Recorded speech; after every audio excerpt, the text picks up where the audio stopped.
Okay, so we are, what are we, group 5, I think, technically. I'm Teresa. I'm Jordan. Lacey. I'm Rochelle.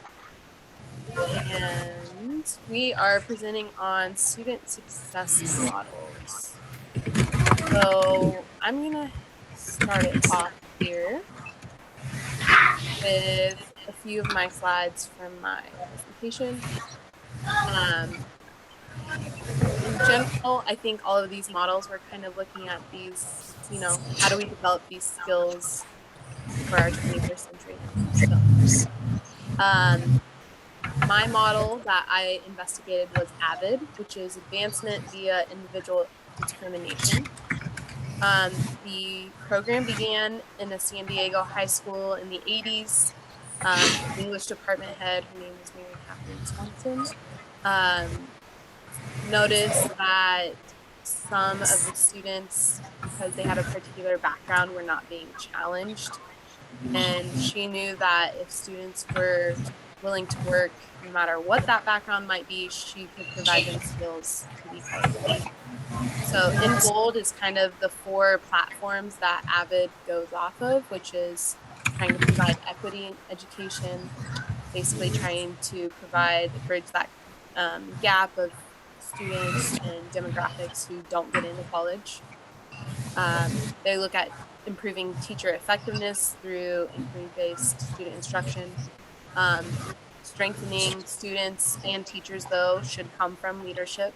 So our administration should be trained in AVID as well. And then student learning is more than just being able to know the content. It's about the soft skills and academic behaviors, and that's how you can lead your students into success. I thought this was the best kind of graphic. It broke down what the leadership behaviors do here at the bottom. So actually we should have a high level of rigor and align our work and advocate for our students. And that will provide some college and career readiness.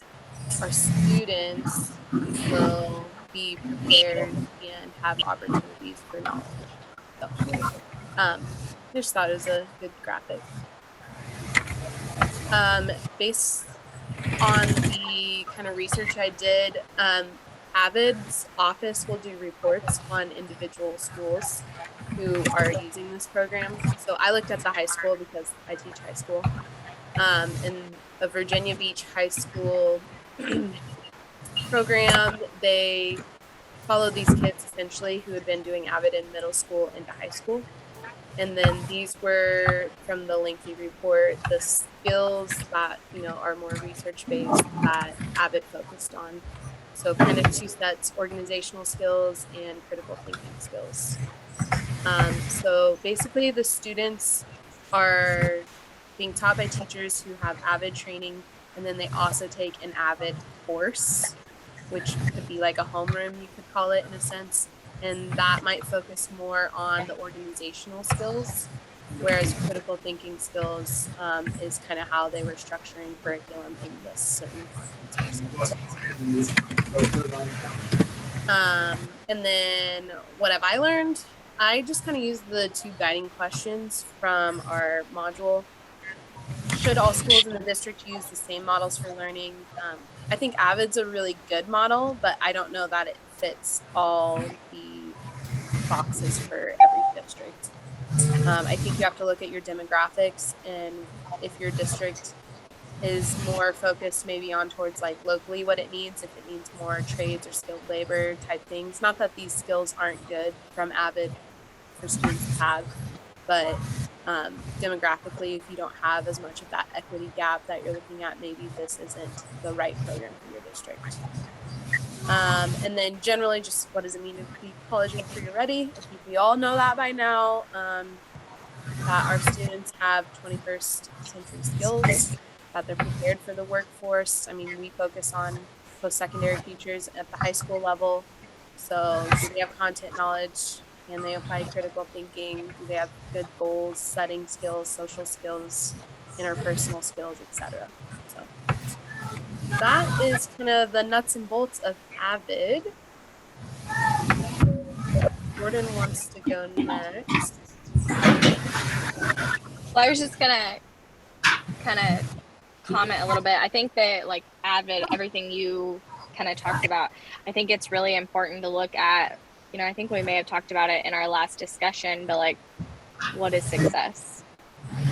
And I think that boils down to every student success model we look at is we all have a different definition of success, but so do our kids, so do our administrators, so do our state leaders, all of those things. So whenever we start looking at some of that stuff, like, okay, maybe we had good graduation rates, but we didn't have great post-secondary numbers. Well,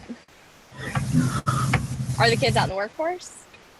Right. And there's a lot of that stuff, especially in the CTE. I'm actually in the process of doing a CTE research project accidentally, that there are people in probably your districts, just like mine, who everybody assumes that somebody's taking care of this particular job or this particular task, and nobody's doing it because everybody's assuming somebody else is doing it. And then, it's not getting done, or it's getting done late, and then it's not getting put in the research numbers, and then all of those things that get put out to the districts are maybe obscured based on just a lack of communication within each district. Anyway, it's just kind of interesting. I think that it goes back to some of that a little bit in that training. Yeah, I think it's definitely a communication thing, and being provided like time. Teachers need time to like sit down and look through, the structure of the CTE program or whatever it might be. So we can be like, yeah, we're hitting ABC, but we don't have D yet. How do we get that done? And I mean, my district provides a little bit of CTE time each semester. I won't say that it's a lot, but it's better than nothing. So anyway, I thought it was a cool program. I think it really is focusing on maybe larger high schools with a wider variety of students, and who really maybe wouldn't have the opportunity to attend college if the system wasn't in place at school, because they're mostly first generation or from immigrant families or disadvantaged, yes, in some fashion. So I think you have to take into account, not that this is a bad program either way, but as far as probably it's it's a cost. They will cater or tutor plan the PD per your building, however you need it to fit your needs, which is kind of nice. But they still have their structure and framework that they're trying to create. Anyway, I think Jordan, you were up next. You had multi-tiered systems in TSS and IPS. Yeah, if nobody has anything else, I'll go get started. I'm going to share my screen. I'm not really sure like what it'll look like on my phone, so bear with me.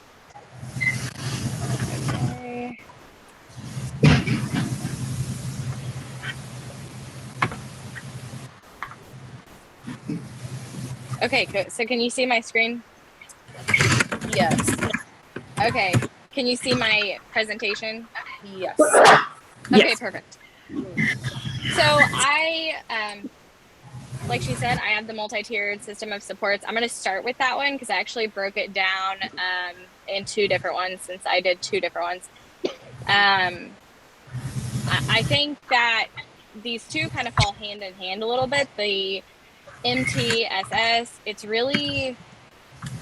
the one that really allows the students to get the support that they need, whether it's academic or behavioral, which is kind of nice. Like, I think that's something that maybe we focus on behavioral, or maybe we focus just on academic. I think this is nice because it does really focus on both things, and then we can find strategies for students that will help them with those needs specifically.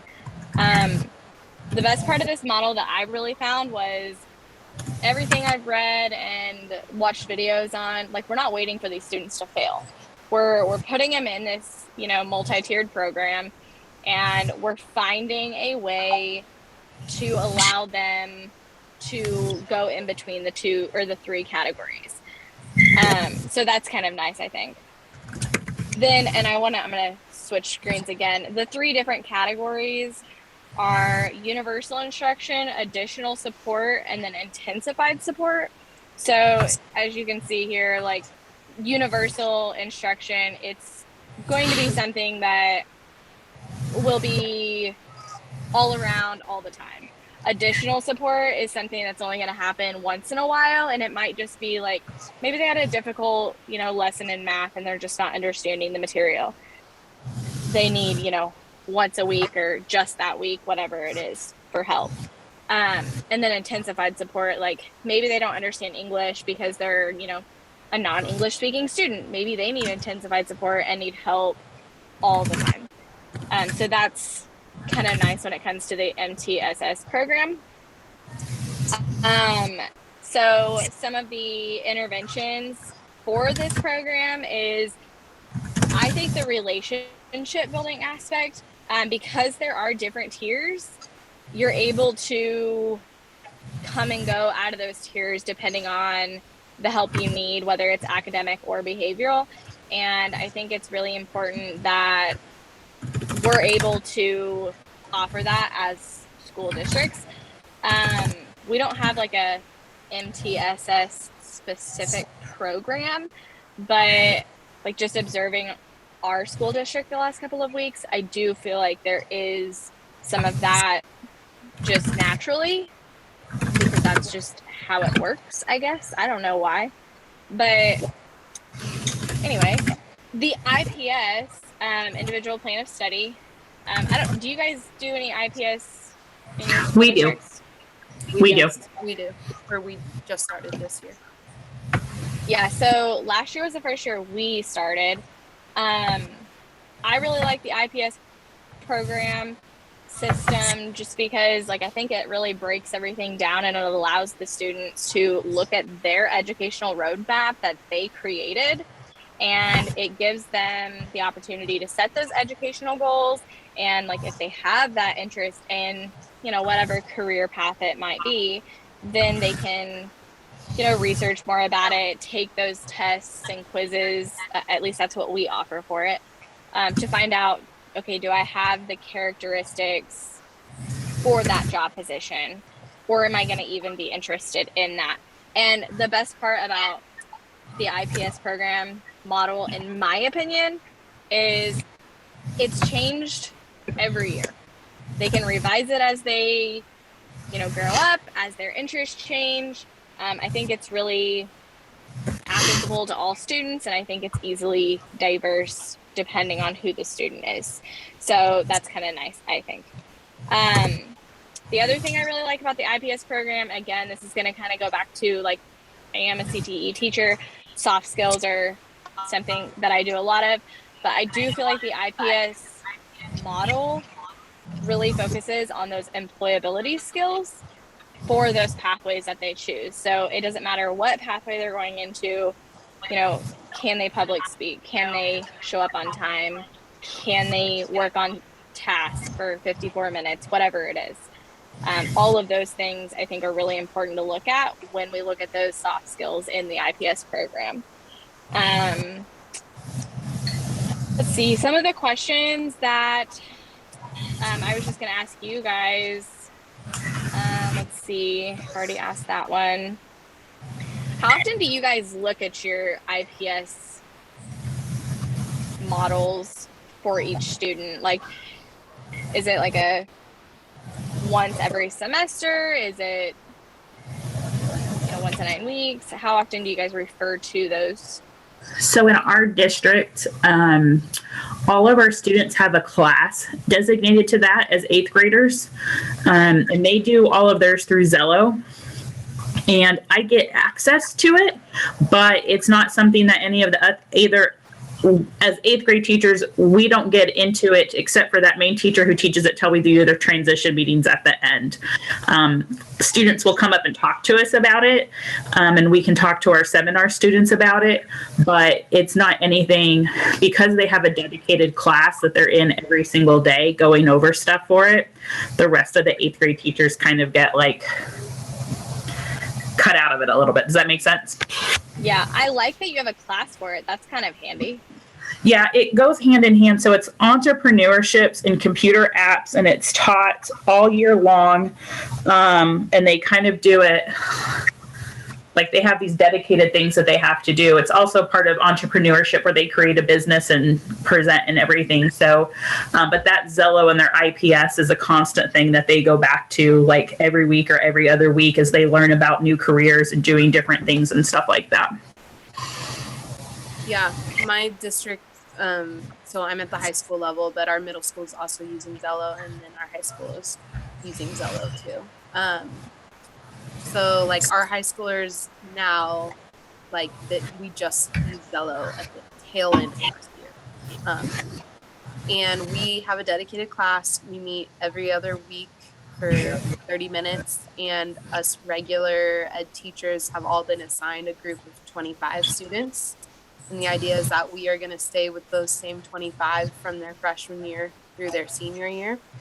So we will see them grow and their IPS, plans and ideas and things change along the way.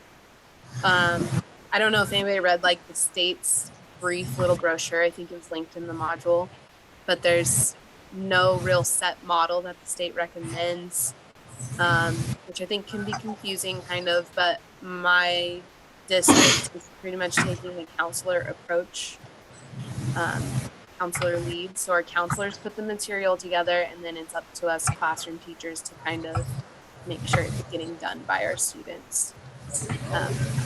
So far, it's been okay. I think it's just learning how to differentiate. Our counselors aren't in the room with our students the same way that we teachers are.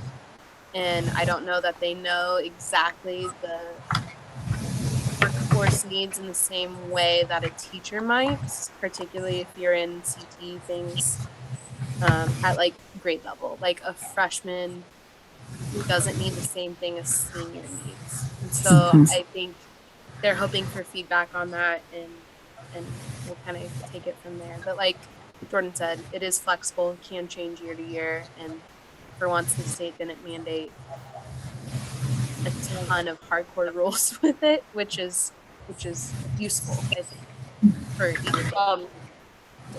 Yeah, my school's a lot like yours, my high school.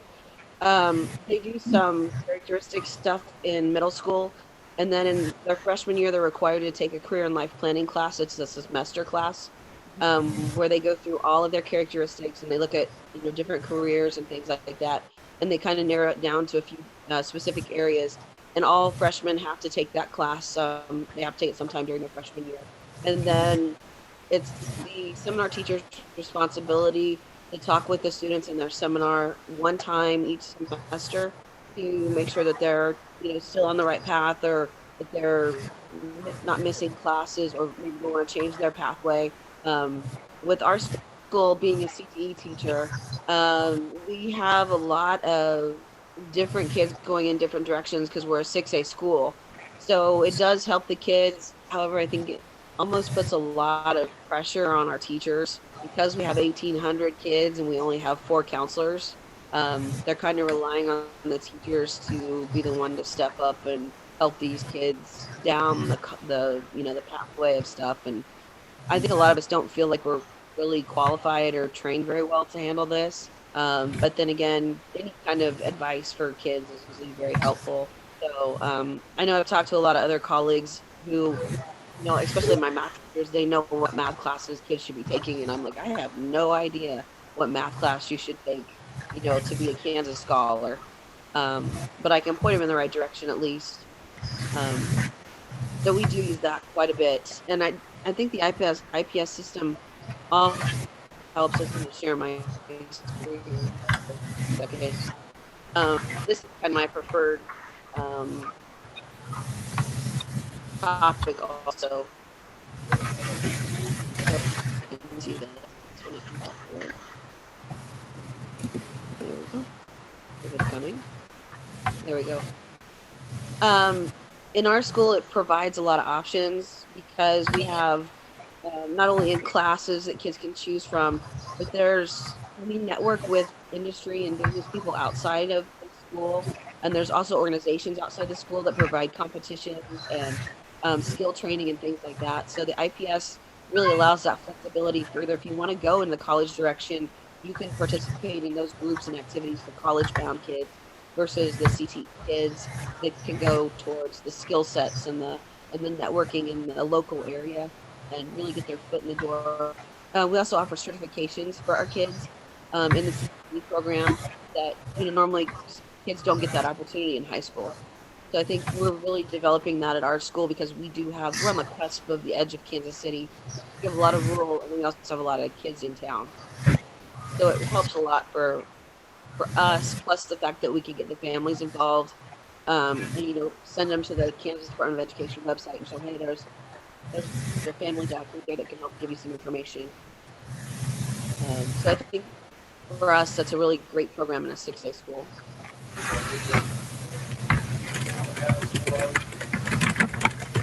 Yeah. I don't know about you guys, but we transitioned this year to, and this probably doesn't apply to Lacey, but student-led conferences instead of parent-teacher conferences. And that's yeah, it does. That started being enforced last year in the middle school. So that our first time doing it was in the fall, so there were lots of questions, and so I can sympathize or understand Rochelle. Like, I did not feel prepared for that.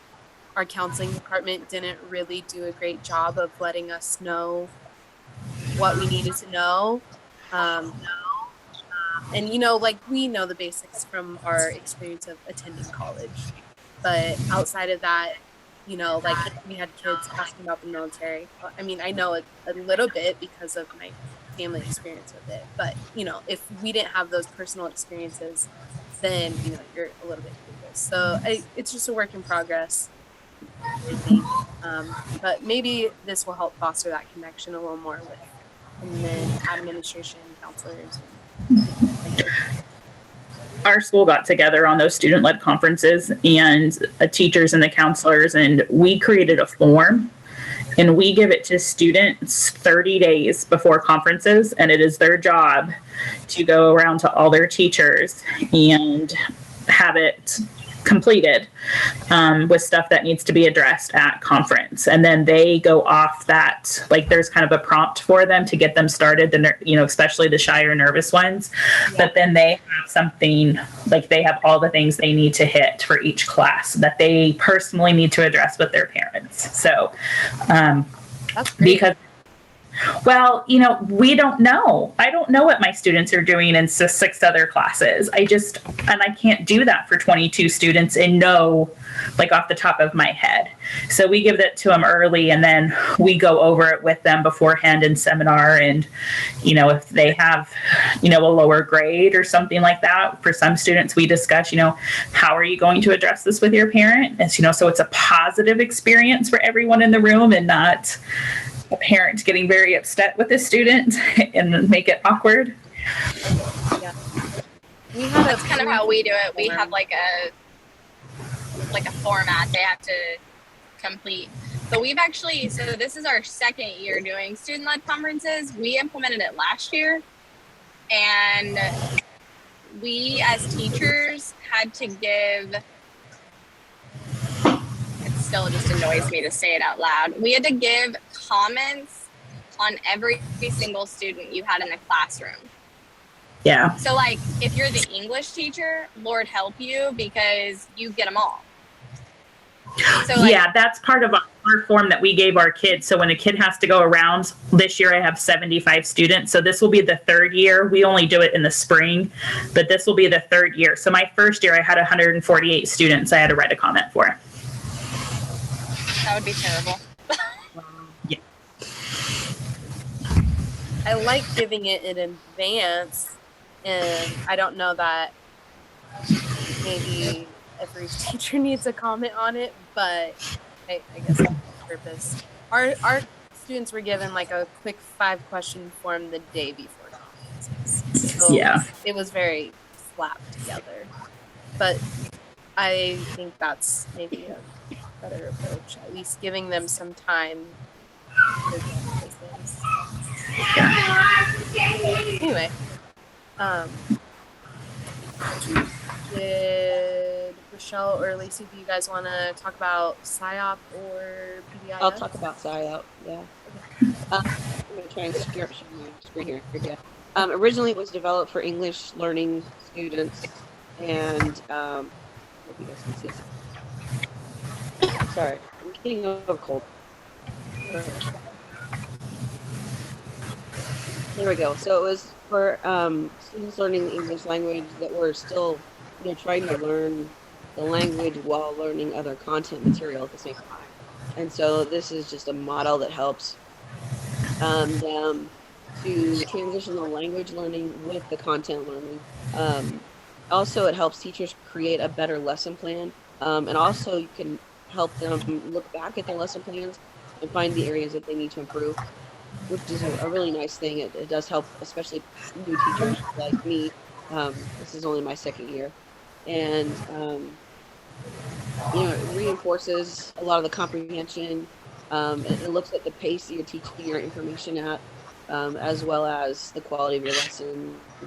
So I think it's really helpful, especially now that we're all having trouble learning, not just the people who are learning English. We're all having trouble learning because of the pandemic, and I think we've all added our ACEs, as we talked about last time.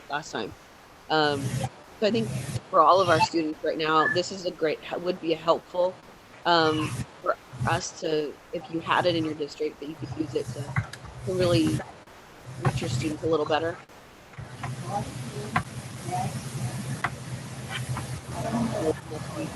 I don't know. Does anybody have a PSYOP in their district? No. Actually, we were just discussing this kind of like our ELL programs pretty much non-existent. We have like 3 people for the whole district, which has like 6,000 students, and they just rotate buildings. So I have a student, and all I was given, and she's a hard worker and she's great, but like just let her use Google Translate on her phone. And I'm like, okay, I get that like initially, and unfortunately I just can't get to her all the time. But how are we helping her, like actually with learning English? And I don't know. I have my thoughts on that, and I understand it's every district maybe has a different need in that area, but like that's the best we could provide, I guess. I don't know. It seemed like we could have a little bit more in place, even without a formal class. We just recently got a student that is 100% Spanish speaking, and we use Google Translate, and that's kind of been an issue, is like, what are we supposed to do? Because he's the only student in the whole building. We only have 1 student. So, I mean, we have to, like, his day is basically revolving around Rosetta Stone and IET type stuff that's in Spanish. So it's not a great system. Yeah, I would agree.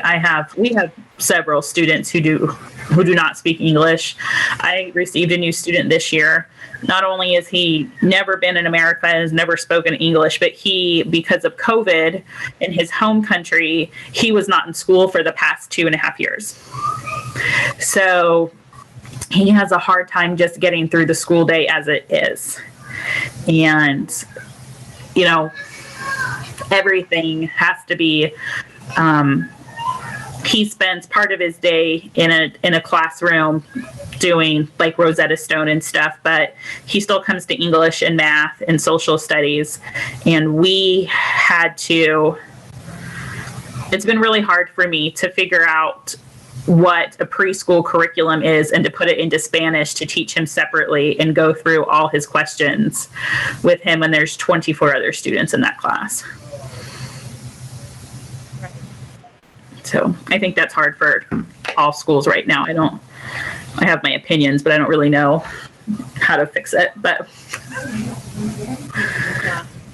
I mean, I do think some training, I mean, let's spend a PD afternoon like we were talking about previously, just yeah, like, hey, here's some basics when you get these English language learner students, like we would like you to focus on, you know, yeah, these types of things first. So we're building like basic English and skills and then maybe more forward, or, you know, I don't know, some kind of direction. At least this model provides direction for staff. yeah. I mean, Rochelle maybe has more resources being a bigger and closer to Kansas City, but maybe not. Yeah. Actually, we got a new LMS system, and they post a one-page sheet in there, but you don't know if you have a kid in ELL until you go to that right report and look at the correct report. So a lot of times when my kids come in, I haven't even gotten to look at all the reports yet. So until I do that, I don't even know that they're ELL, because I don't know. There's no communication between the departments. Yeah. It's hard. I think several of our struggles come down to communication. And then lastly, Lacey, anything on PBIS? Yes. So I'm going to go ahead and I'm going to share my screen.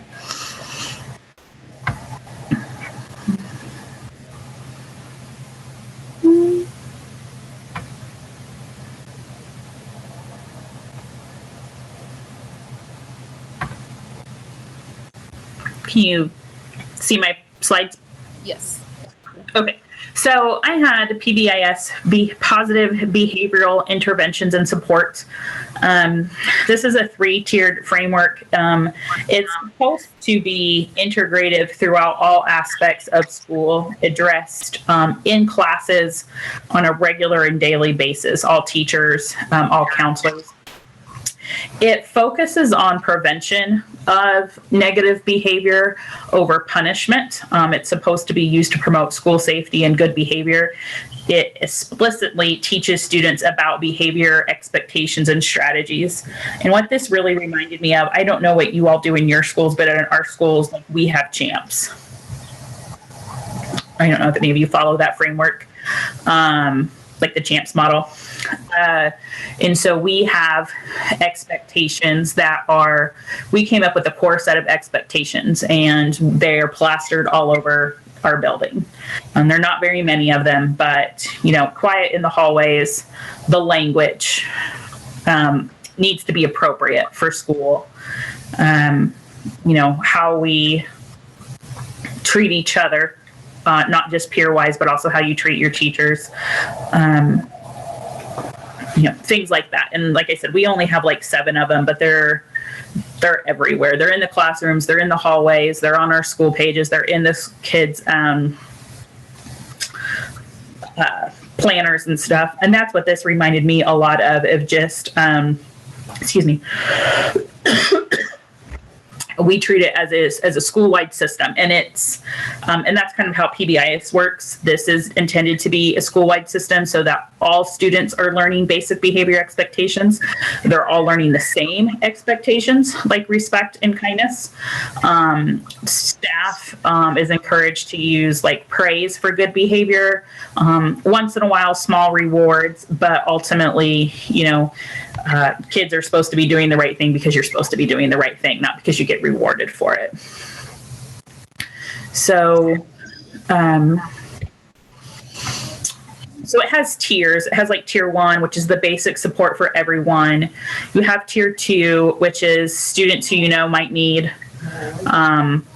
a little bit more of a personal guidance or one-on-one interaction to kind of really hit home about what it means to be respectful and to follow expectations and to have proper behavior in the classroom. And then you have tier 3, and this is the most intensive, who need dedicated one-on-one support where you would probably start bringing in like an IEP or a 504 counseling services or something like that. It has kind of like, it has multiple guiding principles. One of the things that's key to it is tracking student behavior. I don't know if you guys do that in your district, but it's something that we've really discussed the last few years in ours. And we use PowerSchool, but we are looking to make a change to FastBridge next year. I don't know if any of you have used FastBridge, but there is supposed to be like a way in there to start consistently tracking student behavior and how students also think about their behavior. And we do second step program where students kind of look at this once a week, but it's not super in depth. It's like a 10-minute thing that each seminar kind of does on their own. But this, when you look at it through PBIS, is supposed to be like regular. And then using that information to, if you need to have behavior interventions, are really, it could give you a clue on, we've been working with a student, but what we're saying is not working because we're not using the right approach with that particular student. And it also identifies that, you know, every student's different. So we need to have multiple kinds of behavior supports. And again, students with 504s or IEPs can be in any of the tiers.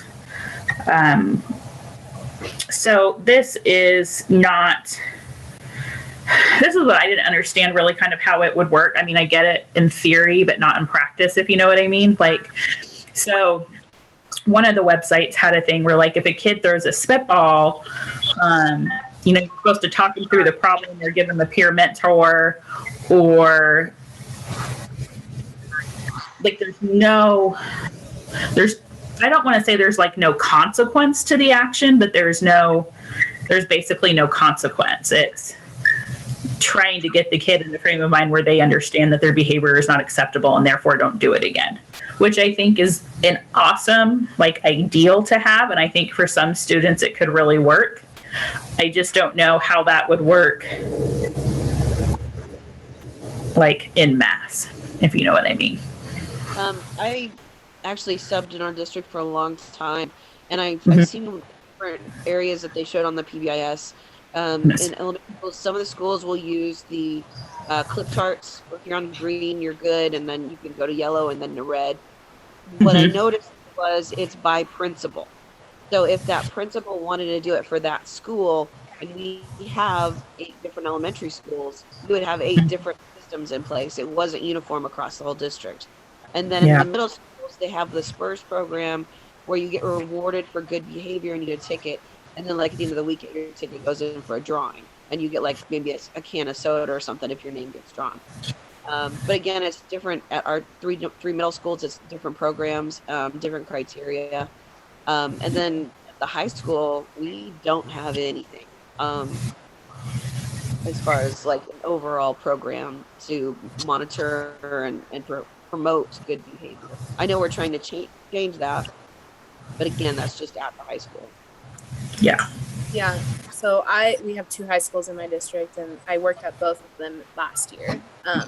So the other one that I worked at in the younger grades, our middle and elementary schools, have been trained already in capturing kids' hearts. So similar, I think, to your CHAMPS idea, except for a little bit different. It focuses on every year when you get in a class with your teacher, you develop a social contract with you and your fellow students and your teacher. So you guys kind of make your class rules based on how you guys want to be treated in the class. So each classroom is different. At least we have a consistent program, but, you know, class to class, it could be kind of different. The goal is that all schools in the district will get trained in that. COVID just delayed that. So my high school currently does not have that. And that is kind of that way of promoting what is just like, these are the acceptable expectations, you know, et cetera. I think it's like Lacey mentioned, great in theory for some kids. It's gonna work if they sit down with the principal and we talk through CHAMPS, whatever, or capturing kids' hearts. some students, though, it is not going to work on. And not saying that traditional discipline works on them either, but they Yeah. need something that isn't that either. Yeah, we don't have anything. We don't have any type of program. I mean, I'm sure maybe at our other building, you know, like Michelle said, like there's some type of like elementary, each class probably does something, but it's not like school-wide specific or anything. And I think maybe that ties back to kind of like previously in education, maybe this wasn't a thing as much because generally, maybe, you know, just like culturally, we had those expectations and those behaviors and they happen. But now, as we experience more and more ACEs, or our students are coming from a variety of those backgrounds where they've had multiple ACEs, there is a need for kind of a systemic program or district-wide consistency in how we implement that, you know, amongst buildings and age levels. So, other than that, I think we're pretty good. If anybody had any other thoughts or questions, or good job researching, and we're almost done. So, but it was great with you guys, and I'm sure we'll meet again in another discussion board at some point. Oh, yeah. Okay. I will Have a see good you guys evening. later. Thanks. Bye.